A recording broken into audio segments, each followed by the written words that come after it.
अजीजों, प्रभु यीशु मसीह के नाम से आप सबको फिर से स्वागत करता हूं। हमारे साथ आज पहले हम बोलेंगे 4-1-14-7-1। फिर कहें 4-1-14-7-1।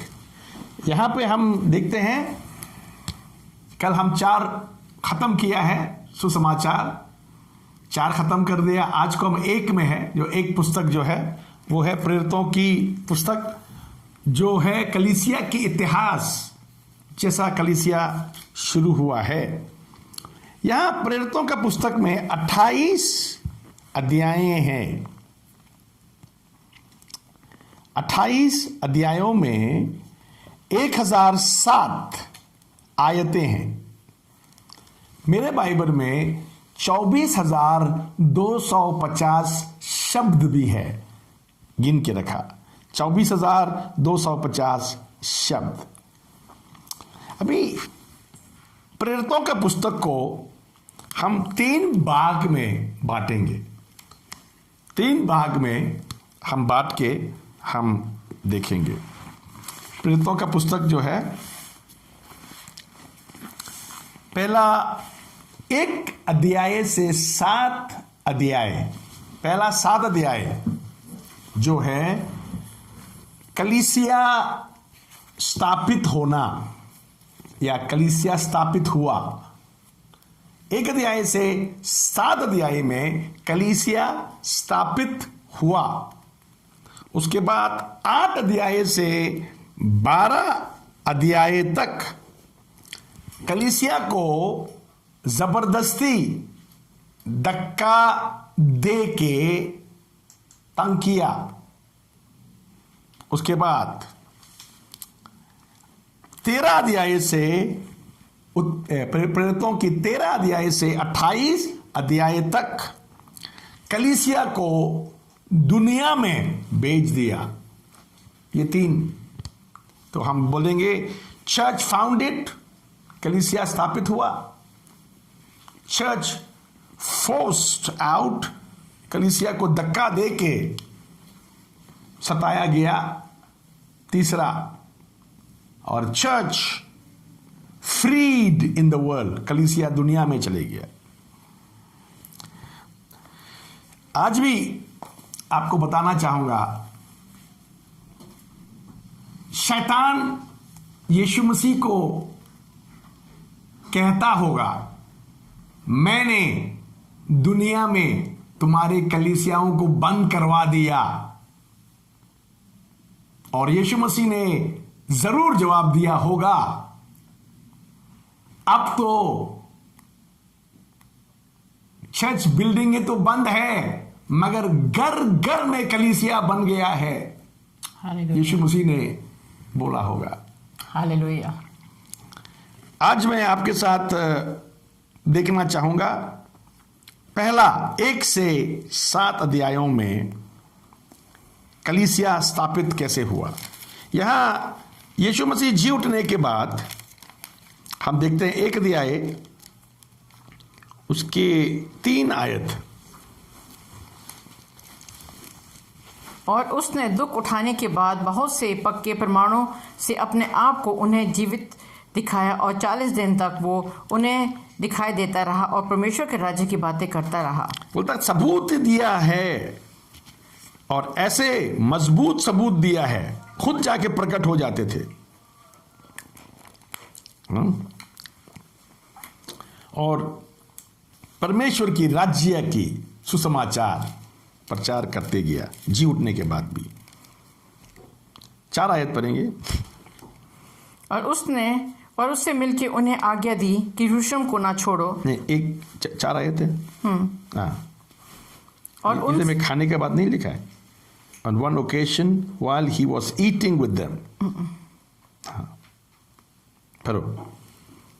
और उसने मिलकर उन्हें आज्ञा दी कि यरूशलेम को ना छोड़ो, परंतु पिता की उस आज्ञा के पूरे होने की बात जोते रहो, जिसकी चर्चा तुमने मुझसे सुन चुके हो। क्योंकि यूहन्ना ने तो बपतिस्मा पानी से बपतिस्मा दिया है, परंतु थोड़े दिनों के बाद तुम पवित्र आत्मा से बपतिस्मा पाओगे। सो उन्होंने इकट्ठे होकर उनसे पूछा कि हे प्रभु, क्या तू इसी समय इस्राएल को राज्य फेर देगा? उसने उनसे कहा, उन समय या कालों को जानना जिनको पिता ने अपने ही अधिकार में रखा है तुम्हारा काम नहीं, परंतु जब पवित्र आत्मा उन पर आएगा तब तुम सामर्थ पाओगे और यरूशलेम और सारे यहूदिया और सामरिया में और पृथ्वी की छोर तक मेरे गवाह होंगे। हमारा काम और परमेश्वर का काम अलग अलग है। हमारा काम है सेवा करते रहना, सुसमाचार प्रचार करते रहना, और जो आने वाला बातें हैं वो परमेश्वर की हक में है। परमेश्वर कैसा लाना है वो अपने तरीका से लाएगा। इसीलिए समय के बारे में नहीं पता है, समय के बारे में कोई पता नहीं है, मगर चिन्ह पता है। जो आने वाला समय में चिन्ह क्या क्या होगा वो हमें पता है। चिन्ह को देखेंगे तो ये समय जो है काफी अंतिम की समय तक पहुंच गया है। अभी हम यहां आपके साथ देखेंगे, यीशु मसीह ने चेलों के साथ एक अपॉइंटमेंट फिक्स किया था। अपॉइंटमेंट इन जेरूशलेम, यरूशलेम में एक अपॉइंटमेंट फिक्स किया था। वो 4 आयत कहता है, यरूशलेम छोड़ना मत और इंतजार करना, परमेश्वर की वायदा की इंतजार करना। अभी 6 आयत में हम देखता है, वो पूछता है, प्रभु क्या आप इज़राइल को अपनी राज्य अभी दे देंगे? 7वां आयत यीशु मसीह कहता है, ये तुम्हारे काम नहीं है, पिता की काम है, उसको पिता को जानने दो। मगर 8वां आयत में कहता है, जब तुम परमेश्वर की सामर्थ पाओगे पवित्र आत्मा के द्वारा, तो मेरे गवाही ठहरोगे यरूशलेम में, यूदिया में, समारिया में और दुनिया की शोर के अंतिम समय, अंत के अंत तक गवाह ठहरोगे। हालेलुया,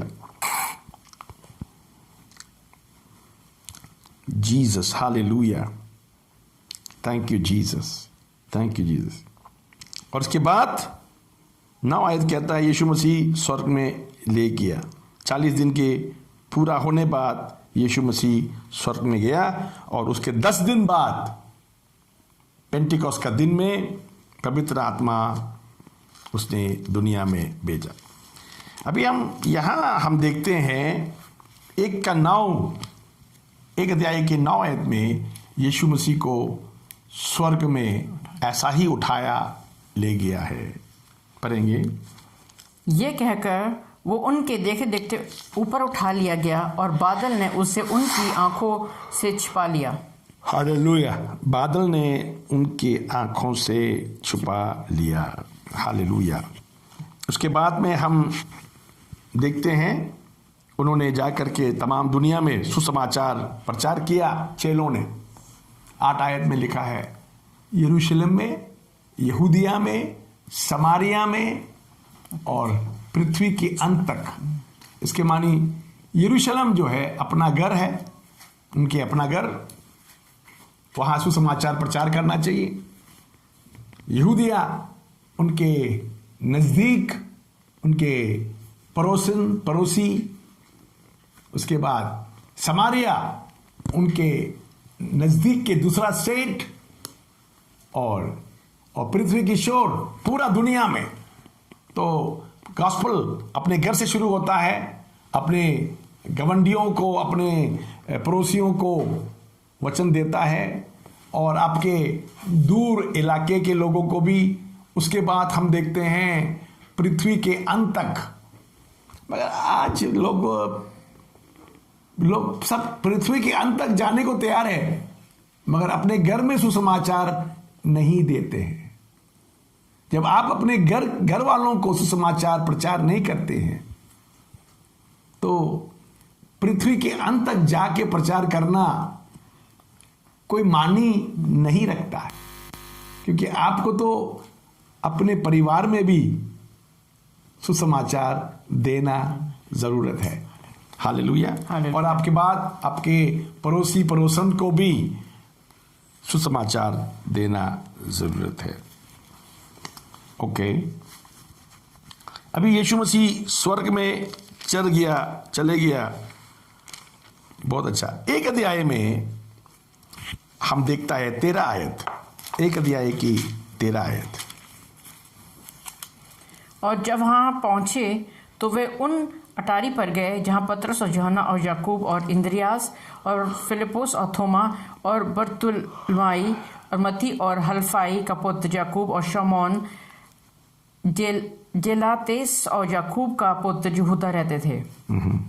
ये सब कई स्त्रियों और यीशु की माता मरियम और उसके भाइयों के साथ एकचित होकर प्रार्थना में लगे रहे। हाँ, ये यीशु मसीह के चेले, 11 चेले और यीशु मसीह की माँ मरियम और दूसरा महिला लोग वहाँ प्रार्थना में ऊपरली कमरे में बैठ के प्रार्थना में बैठा हुआ था। अभी उस समय इनकी बीच की फासला कम हुआ, उनकी बीच की मिसअंडरस्टैंडिंग खत्म किया, एक दूसरे के साथ रिश्ता बनाया और इकट्ठे प्रार्थना करने लगा। हम देखा है यहाँ। उसके बाद में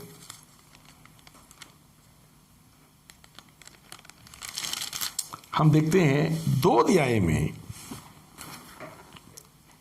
जब उन लोग बैठे था, कहाँ पे? कोर्टयार्ड में बताएंगे। हाँ, मंदिर की जमीन जो खाली है वहां पे। हाँ, पढ़ेंगे हम 2 अध्याय की 1 आयत। जब पेंतुकुस्त का दिन आया तब वे सब एक जगह इकट्ठे थे और एक आकाश से बड़ी आंधी की सी सनसनाहट का शब्द हुआ और उससे सारा घर जहाँ वे बैठे थे गूंज उठा और उन्हें आग की सी जीभें फटती हुई दिखाई दी और उनमें से हर एक पर आग ठहरी और वे सब पवित्र आत्मा से भर गए और जिस प्रकार आत्मा ने उन्हें बोलने की सामर्थ्य दी वे अन्य अन्य भाषा बोलने लगे। यहाँ सब बैठे हुए थे लिखा है, 2 आयत में लिखा है सब बैठे हुए थे घर में। ओके, देखो एक घर में बैठे हुए थे।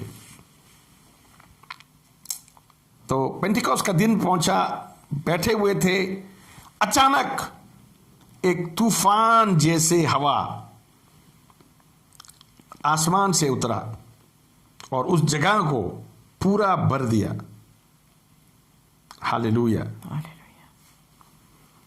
और अलग अलग अन्य भाषा बोलने लगा।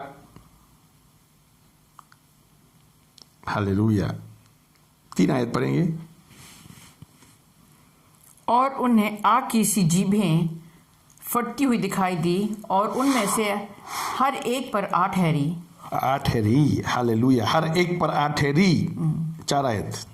और वे सब पवित्र आत्मा से भर गए और जिस प्रकार आत्मा ने उन्हें बोलने की सामर्थ्य दी वे अन्य अन्य भाषा बोलने लगे। जैसे आत्मा ने सामर्थ्य दी, उन्होंने अन्य अन्य भाषा बोलने लगे। यहाँ 2 अध्याय में हम देखते हैं अन्य भाषा बोला, पवित्र आत्मा पाया। फिर हम 3 अध्याय में हम देखता है पतरस चंगाई किया एक गरीब भिखारी को जो मंदिर की फाटक में बैठे हुए थे। पतरस याकूब यूहन्ना वहां गया। वहां पढ़ेंगे हम आपको 2 आयत से। और लोग एक जन्म के लंगड़े को ले आ रहे ला रहे थे, जिससे वे प्रतिदिन मंदिर के उस द्वार पर जो सुंदर कहलाता है बैठा देखते थे कि वो मंदिर में जाने वाले से भीख मांगे। जब उसने पतरस और यूहन्ना को मंदिर में आते देखा तो उनसे भी भीख मांगी। पतरस ने यूहन्ना के साथ उसकी ओर ध्यान से देखकर कहा, हमारी ओर देख। सो वो उनसे कुछ पाने की आशा रखते हुए उनकी ओर ताकने लगा। तब पतरस ने कहा, चांदी और सोना तो मेरे पास नहीं है, परंतु जो मेरे पास है वह मैं तुझे देता हूँ। यीशु मसीह के नाम से चल फिर। और उसने उसका दाहिना हाथ पकड़ के उसे उठाया और तुरंत उसके पांव और टखनों में बल आ गया और वो उछल कर खड़ा हो गया और चलने फिरने लगा और चलता और कूदता और परमेश्वर की स्तुति करता हुआ उनके साथ मंदिर में गया। हालेलुया। तो 3 अध्याय में हम देखते हैं पतरस, याकूब, यूहन्ना प्रार्थना के लिए गया था और उन्होंने जन्म की लंगड़े को चंगा किया 3 अध्याय में। 4 अध्याय में हम देखते हैं अभी यहूदियों की सहीड्रिन में, उनकी लीडरशिप में तहलका मच गया। ऐसा क्या हो गया? यीशु तो मर चुका है, उसका चेले यीशु जैसा क्यों बन गया? उन्होंने यहाँ पे बहुत ही गड़बड़ किया। तो हम यहाँ देखते हैं आपके साथ 4 अध्याय, यहाँ चेलों को बंद किया। तो हम अभी 23 आयत पढ़ेंगे। वे छूटकर अपने साथियों के पास आए और जो कुछ महायाजकों और पुरानियों ने उनसे कहा था उनको सुना दिया।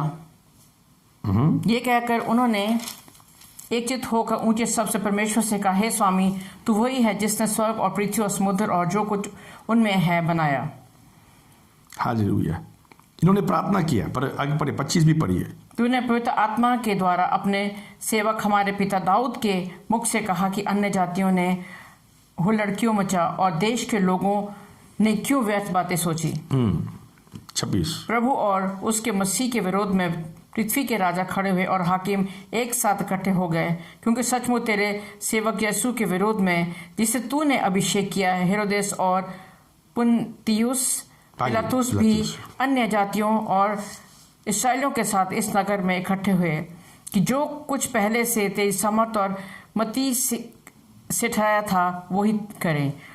अब वे प्रभु उनकी धमकियों को देख और अपने दासों को ये वरदान दे कि तेरा वचन बड़े ही आपसे सुनाए और चंगे करने के लिए तू अपना हाथ बढ़ा कि चिन्ह और अद्भुत काम तेरे पवित्र सेवक यीशु के नाम से किया जाए। जब वे प्रार्थना कर चुके तो वो स्थान जहाँ वे इकट्ठे थे हिल गया और वे सब पवित्र आत्मा से परिपूर्ण हो गए और परमेश्वर का वचन है आपसे सुनाते रहे। हालेलुया। यहाँ हम देखते हैं सताए जाना शुरू होने के बाद चेले प्रार्थना में, अब चेले ने प्रार्थना किया मिल के, उसके बाद उस जगह हिल गया और सामर्थ वहां आया। अभी वहां देखता है लोग 4 अध्याय के अंत में हम देखता है अपने घर बार बेचते थे, जमीन बेचते थे और पैसे लाकर चेलों के चरणों में रख देते थे। हालेलुया। ऐसा ही 5वां अध्याय में देखा, एक मियाँ बीवी है अननिया और सफीरा, अननियास और सफीरा, वो भी दूसरों को देख के अपना जमीन बेचा, मगर आधा पैसा छुपा दिया, आधा लेके आया, बोला ये सब कुछ है। और यहां हमने देखा पतरस को पता चला पवित्र आत्मा को झूठ बोल रहा है, तो उनकी कसूर बताया और वहीं उनको मौत हुआ, दोनों मियाँ बीवी मौत हुआ, मर गया। वहां हम देखते हैं चंगाई बहुत लोगों ने हुआ, प्रेरितों की 5 अध्याय में बहुत लोगों को प्रभु चंगा किया और चंगाई इतना ना हुआ। 15 आयत पढ़ेंगे, 5 का 15। यहाँ तक कि लोग बीमारों को सड़कों पर ला कर खाटों में खटोलों पर लटका देते थे कि जब पतरस आए तो उसकी छाया ही उन में से किसी पर पड़ जाए। हालेलुया। छाया पड़ जाए, छाया पड़ेंगे तो भी चंगा होता था। हालेलुया। पढ़ेंगे हम 16। और यरूशलेम के आसपास के नगरों से भी बहुत लोग बीमारों और अशुद्ध आत्माओं के सताए हुओं को ला कर इकट्ठा होते थे और सब अच्छे कर दिए जाते थे। यहाँ ऐसे ऐसे चंगाई देखा, ऐसे ऐसे सामर्थ देखा। Wonderful wonderful wonderful. हम देखेंगे 18 आयत।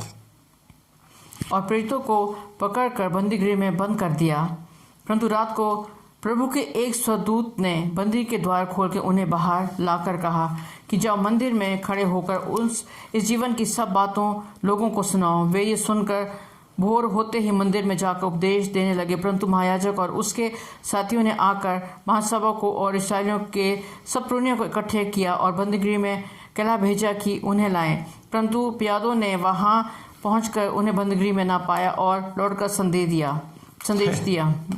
ये देखिए, इनको अरेस्ट करके बंदीगृह में, जेल में डाल देते थे और परमेश्वर फरिश्ते भेज करके छुटकारा दे देते थे इनको। और फरिश्ते बोलता जाओ तुम लोग प्रचार करो, बाजार में लोगों, जहां लोग इकट्ठा होता वहां प्रचार करो। और वहां जाके प्रचार करते थे। सुबह ये महायाजक के सिपाही आते थे बंदीगृह को देखने के लिए, तो वहां चेले बंदीगृह में नहीं होते थे। परमेश्वर ने छुटकारा दे देता था। तो मिलता कहां? जहां फारिसी लोग बैठता है वही एरिया में। हम यहां देखता है, यहां क्या लिखा है, go stand in the temple courts. क्या लिखा है? 20 आयत पर, 20 आयत कि जाओ मंदिर में खड़े होकर, जाओ मंदिर में खड़े हो जाओ, इस जीवन की सब बातें लोगों को सुनाओ। मंदिर के फाटक में, मंदिर के अंदर में याजक लोग होता है, मगर बाहर प्रचार कर रहा है लोग। यही खासियत है। और यहां कलीसिया अभी सिर्फ यहूदी ही नहीं, यूनानी लोग भी मसीह में आ चुका है। और वो लोग इकट्ठे रहते थे, कहीं चेले इकट्ठे रहते थे। तो 6 अध्याय में हम देखता है वहां कंप्लेन हुआ, क्योंकि लोग कहते थे यूनानी औरतों को खाना ठीक से नहीं मिलता है। यहां हम पढ़ेंगे 6 अध्याय। उन दिनों में जब चेले बहुत होते जाते थे तो यूनानी भाषा बोलने वाले इब्रियों पर कुड़कुड़ाने लगे कि प्रतिदिन की सेवकाई में हमारी विधवाओं की सुधि नहीं ली जाती।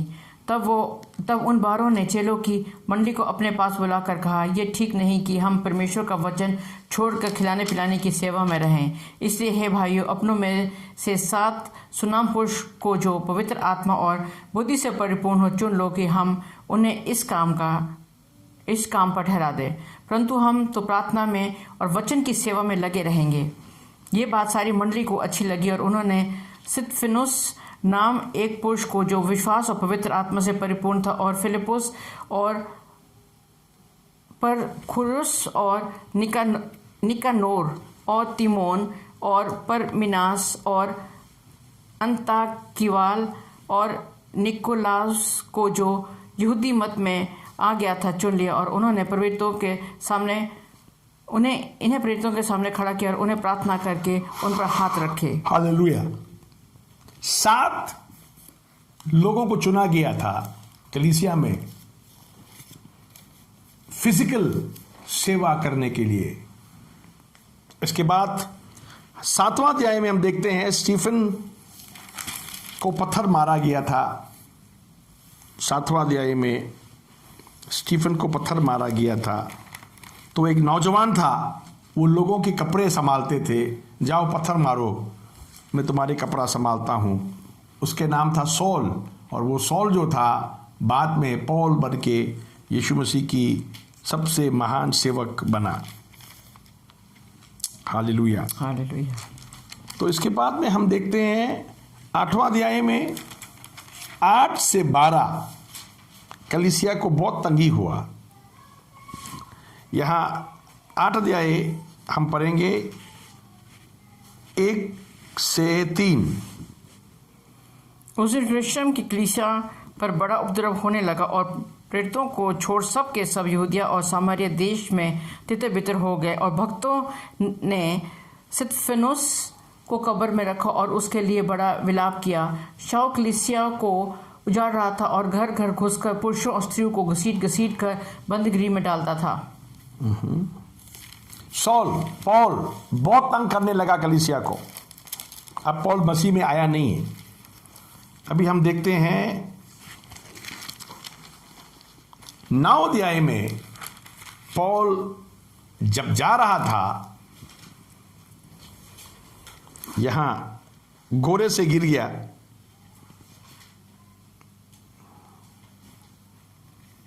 वो दमास्कस जा रहा था और वहां गिर के, पढ़ेंगे हम 4 आयत। और वो भूमि पर गिर पड़ा और ये शब्द सुना कि हे शाऊल तू मुझे क्यों सताता है। 5 आयत। उसने पूछा, हे प्रभु तू कौन है? उसने कहा, मैं यीशु हूँ जिसे तू सताता है। परंतु अब उठकर नगर में जा और जो तुझे करना है वो तुझसे कहा जाएगा। जो मनुष्य उसके साथ थे वे चुपचाप रह गए, क्योंकि शब्द तो सुनते थे परंतु किसी को देखते ना थे। तब शाऊल भूमि पर से उठा, परंतु जब आंखें खुली तो उसे कुछ दिखाई ना दिया, और वे उसका हाथ पकड़ के अंधा हो गया, पूरा अंधा हो गया शाऊल। वहां से शहर में गया, अननियस ने उसके लिए प्रार्थना किया तो आंखों से मछली के जो चमड़ा होता है ऐसा ही आंख से निकला और उसकी आंख ठीक हुआ। उसके बाद वो चले गया अरेबिया में, और उसके बाद हम देखते हैं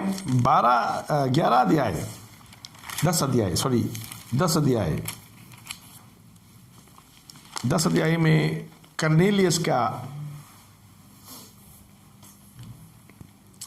जो कर्नेलियस का दर्शन हुआ ख्वाब, और पतरस को बुलाया। पतरस वहाँ गया और सुसमाचार प्रचार किया, वहाँ कार्य हुआ।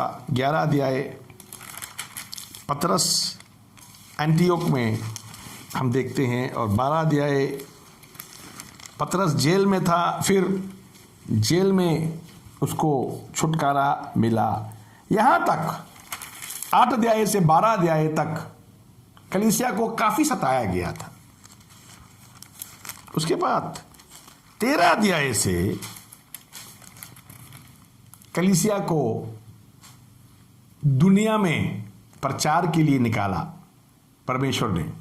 हम देखते हैं यहाँ पौलुस और बारनबास और जॉन मार्क, इनको पहला भेजा गया था। हम पढ़ेंगे 1, 2, 3।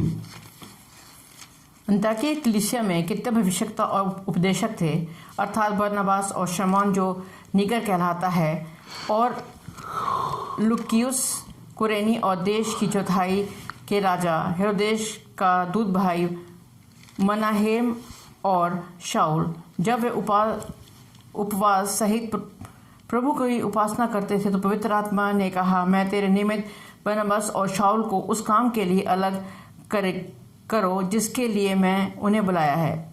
तब उन्होंने उपवास और प्रार्थना करके और उन पर हाथ रख के उन्हें विदा किया। यहाँ पौलुस, बारनबास, जॉन मार्क, इन सबको दुनिया में प्रचार करने के लिए भेजा गया है। इसके बाद में हम देखता है जेंटाइल्स के, अन्य जातियों का बीच में 14 अध्याय में प्रचार, 15 अध्याय में, फिर यरूशलेम काउंसिल में यहाँ डॉक्ट्रिनल प्रॉब्लम हुआ। तो 15 के 28 में हम पढ़ेंगे, 15 अध्याय की 28 आयत में चेलों ने, यरूशलेम काउंसिल से चेलों ने उधर फैसला किया क्या करना चाहिए। 28-29 पवित्र आत्मा को और हमको ठीक जान पड़ा कि इन आवश्यक बातों को छोड़ तुम पर और बोझ न डाले कि तुम मूर्तों के बलि किए हुओं से और लहू से और गला घोटे हुओं से, मांस से और व्यभिचार से परे रहो। 4 बातों से, मूर्तियों को चराया हुआ कोई भी भेंट नहीं खाना, गले मोड़ के मारने वाला जानवर नहीं खाना, लहू नहीं खाना और व्यभिचार नहीं करना। ये 4 बातों को छोड़कर और कुछ परमेश्वर की आत्मा ने कलीसिया पर कानून नहीं दिया। अभी हम देखते हैं 16 अध्याय में तिमोथी पौलुस को ज्वाइन किया। पढ़ेंगे एक आयत 16 का 1। फिर दिरबे और लुस्त्रा में भी गए और देखो वहां तिमोथियुस नाम एक चेला था जो किसी विश्वासी यहूदनी का पुत्र था, परंतु उसका पिता यूनानी था। हाँ जी, तिमोथी ज्वाइन हुआ पौल के साथ, और 17 अध्याय में हम तस्सलोनिका में पौलुस गया प्रचार करने के लिए।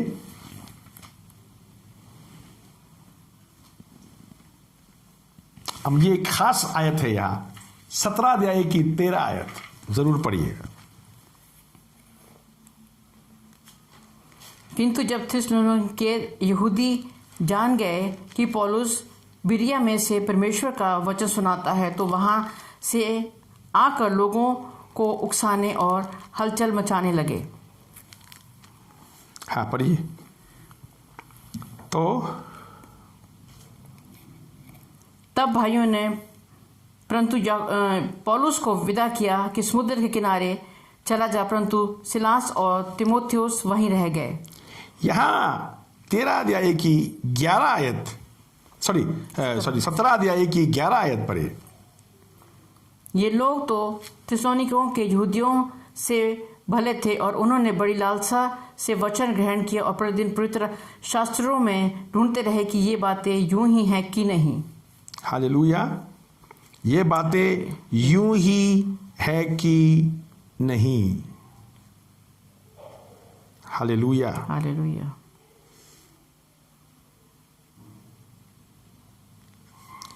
यहां हम देखते हैं 11 आयत में वचन, ये बेरिया के लोग, यहूदी लोग जब वचन सुनता है तो नोट भी करता है, फिर ढूंढता है, खोजता है ऐसा ही लिखा है या नहीं लिखा है। Hallelujah, hallelujah.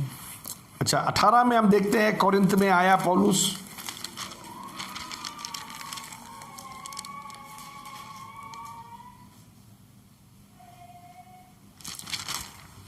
अभी आप देखता है फिलिप भी प्रचार किया है 8 अध्याय में, एक राजा की मंत्री को खोजे, मंत्री को, और यहाँ काफ़ी बातें हम देखता है। अभी 19 अध्याय में पौलुस इफिसियों में था।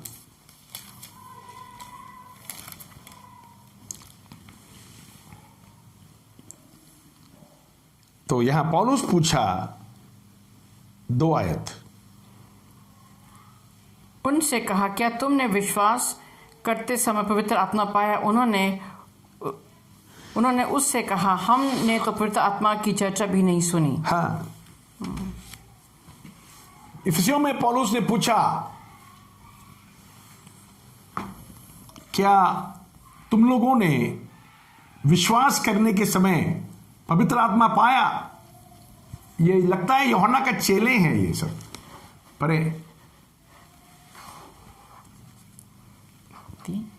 हाँ जी। उसने उनसे कहा, तो फिर तुमने किसका बपतिस्मा लिया? उन्होंने कहा, यूहन्ना का बपतिस्मा। तो यूहन्ना का बपतिस्मा लिया हुआ लोग था, तो यीशु मसीह के बारे में तो काफी जानते नहीं थे। यहां पौलुस ने उनको यीशु मसीह के बारे में समझाया। पर आगे पौलुस ने कहा, यूहन्ना ने यह कहकर मन फिर आपका बपतिस्मा दिया कि जो मेरे बाद आने वाला है उस पर अर्थात यीशु पर विश्वास करना। ये सुनकर उन्होंने प्रभु यीशु मसीह के नाम पर बपतिस्मा लिया, और जब पौलुस ने उन पर हाथ रखे तो उन पर पवित्र आत्मा उतर और वे विभिन्न भाषा बोलने लगे और भविष्यवाणी करने लगे। Hallelujah, hallelujah. यहां हम देखते हैं परमेश्वर की वचन में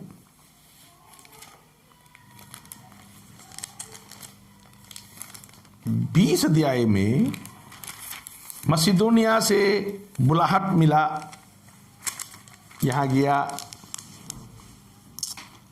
और 21 अध्याय में फिर यरूशलेम वापस लौट के आया पौलुस, और पौलुस को ये बार फिर जेल में डाला गया। और यहां 22 से हम देखता है पूरा प्रचार दुनिया में, या हर तरफ से हम देखता है। अभी 23 अध्याय की 12 आयत पिलातुस पौलुस को मारना चाहा। जब दिन हुआ तो यहूदियों ने इक्का किया और शपथ खाई कि जब तक हम पौलुस को मार न डालें तब तक खाएं या पिए तो हम पर धिक्कार। हाँ जी, तो हाँ जी, जिन्होंने आपस में ये शपथ खाई थी वे 40 जनों के ऊपर थे। उन्होंने या 16 आयत। और पौलुस के भांजे ने सुना कि पौलुस के बहन की बेटा पौलुस के भांजे ने सुना कि वे उसकी घात में हैं, तो गढ़ में जाकर पौलुस को संदेश दिया। Hallelujah, hallelujah. और यहाँ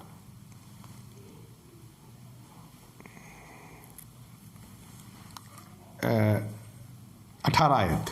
सो उसने उनको पलटन के सरदार के पास ले जाकर कहा, पौलुस बंधुआई ने मुझे बुलाकर विनती की कि ये जवान पलटन के सरदार से कुछ कहना चाहता है, उसे उसके पास ले जा। पलटन के सरदार ने उसका हाथ पकड़कर अलग ले जाकर पूछा, मुझसे क्या कहना चाहता है? उसने कहा, यहूदियों ने एका किया है कि तुझसे विनती करे कि कल पौलुस को महासभा में लाए, मानो तू और ठीक से उसकी जांच करना चाहता है, परंतु उसकी मत मानना, क्योंकि उनमें से 40 के ऊपर पुरुष उसकी घात में हैं, जिन्होंने ये ठान लिया है कि जब तक हम पौलुस को मार न डालें तब तक खाएंगे पिएंगे तो हम पर धिक्कार, और अभी वे तैयार हैं और तेरे वचन की आस देख रहे हैं। पौलुस को मारने के लिए कसम खाया 40 लोगों ने। ये समय ऐसा था, परमेश्वर को मानने वाले भी यीशु मसीह के नाम से खून खोला उनके प्रचारक लोगों को मारने के लिए। अभी पौलुस की ट्रायल अलग अलग राजाओं के पास 25 अध्याय हम देखता है, कभी अग्रिप्पा के पास, कभी फेस्तस के पास, कभी पिलातुस के पास। उसके बाद 26 अध्याय हम देखते हैं अग्रिप्पा के पास है। इसके बाद में 27 अध्याय में हम देखता है पौलुस को फिर रोम में ले आया। अभी पौलुस की अंत समय आ गया है और यहाँ बहुत बड़ा समुद्र में तूफान आया, जहाज टूट गया, मगर पौलुस ने बोला मत डरो। हम पढ़ेंगे